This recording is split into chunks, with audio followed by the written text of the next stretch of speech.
Congratulations! You've just made one of the best choices of your life. You are on the right path now. Welcome to the future.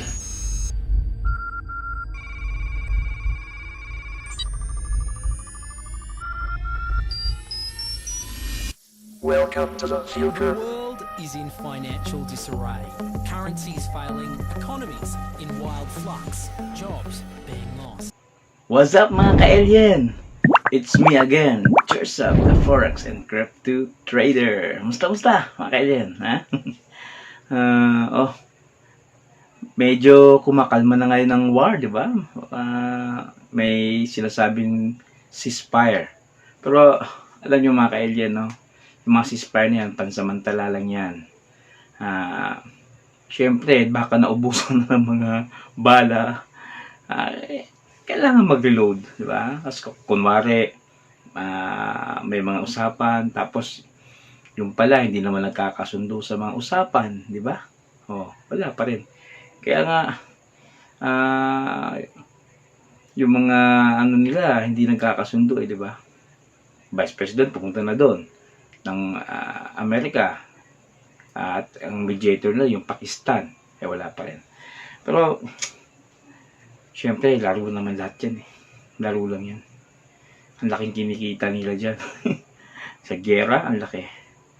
Sa pag-angat ng oil, sa stocks, at pagbaba, siyempre, long and short lang din yan.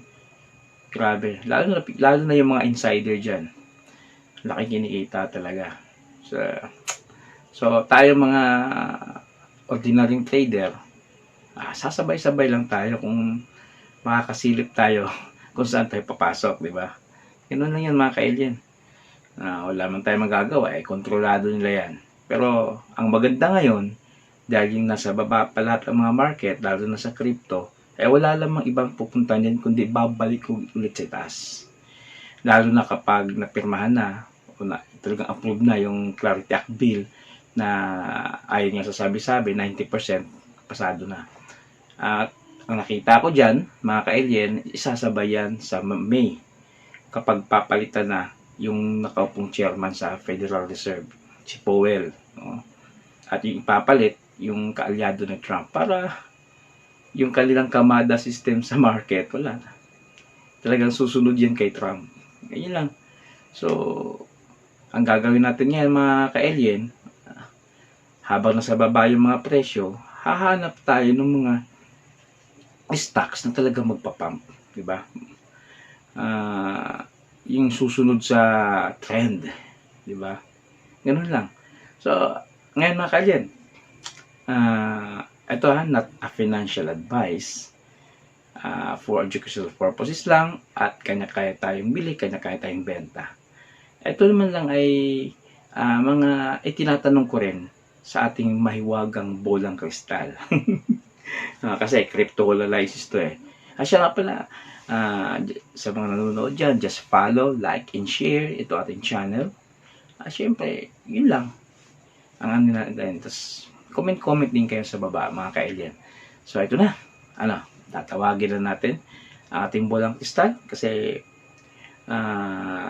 sa mga naibigay ko ng mga stocks, mga na-share ko, ito, hindi ko pa ito na-share sa iba. Itong mga nakita ko medyo potential talaga na magbibigay wealth sa atin. But it's not a financial advice, ha.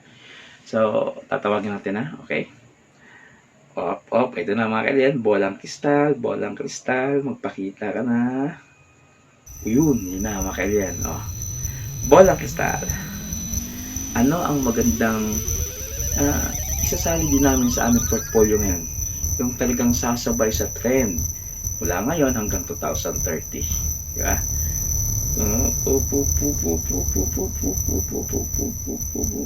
Ayun mga ka-alien, mga AI projects.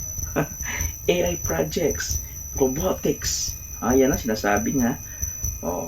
Bolang kristal, particular doon, ano yung mga AI project, mga robotics, na pwede naming bilhin.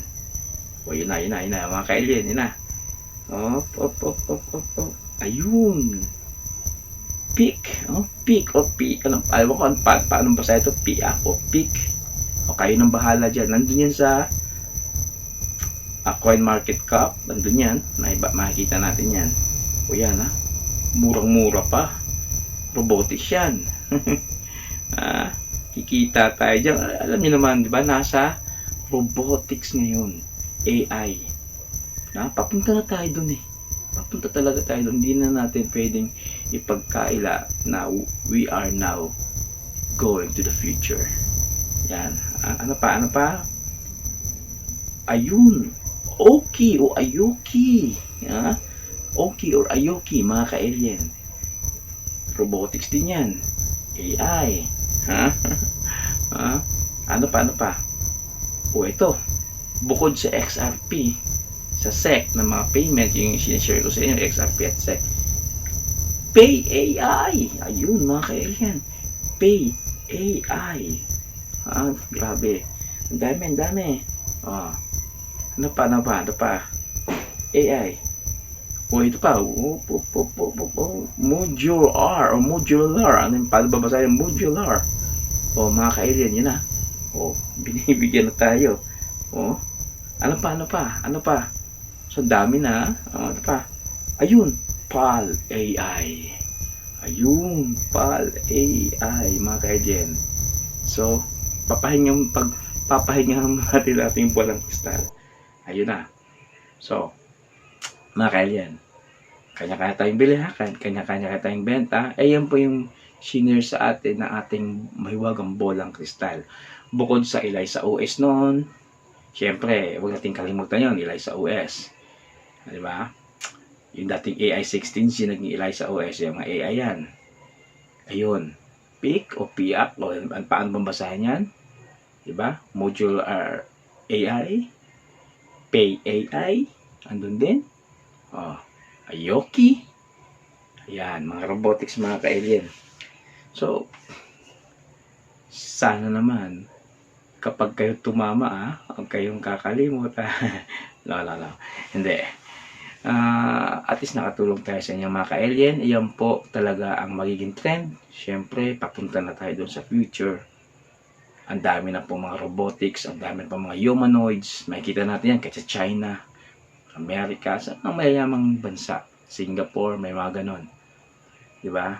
So, habang nasa mababa pa sila, yung mga presyo niyan, doon tayo bibili. Kasi later on, 3, 4, or 5 years from now to 10 years from now, sulit yan.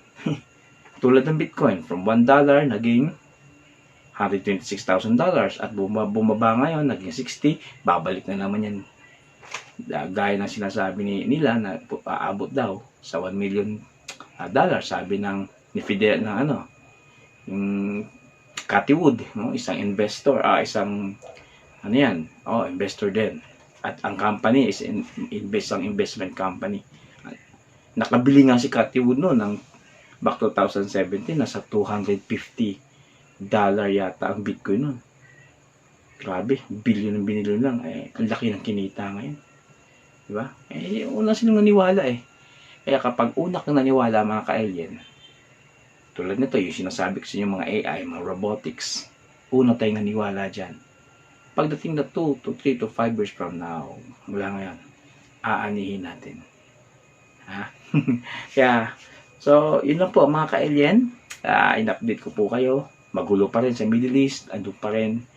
Hinaharangan yung Strait of Hormuz, nandun yung sa Amerika, hindi makakalabas yung Iran. Parang ginugulo ni President Trump, sinisira niya yung ekonomiya ng Iran para sumurrender. Siyempre, iikot dun sa kabila yung papunta sa Red Sea ang Iran yan. Doon na naman sila dadaan. Andun na naman yung US doon, kung saan lalabas mula sa Red Sea papuntang Bab el Mandeb. Wala nandun pa rin. Kaya hinaharangan yung mga exit point na kung saan mag-import-export, di-delivering Iran. So, bahala na sila kung ano mangyayari. Pero tayo, damay-damay lang. Dinadamay tayo nila. Kaya, wala tayong magagawa. So, yan na po, mga ka-alien. Again, it's me, Chersab, the Forex and Crypto Trader. Kanya-kaya tayong bili, kanya-kaya tayong benta, not a financial advice. Paalam po, pansamantala.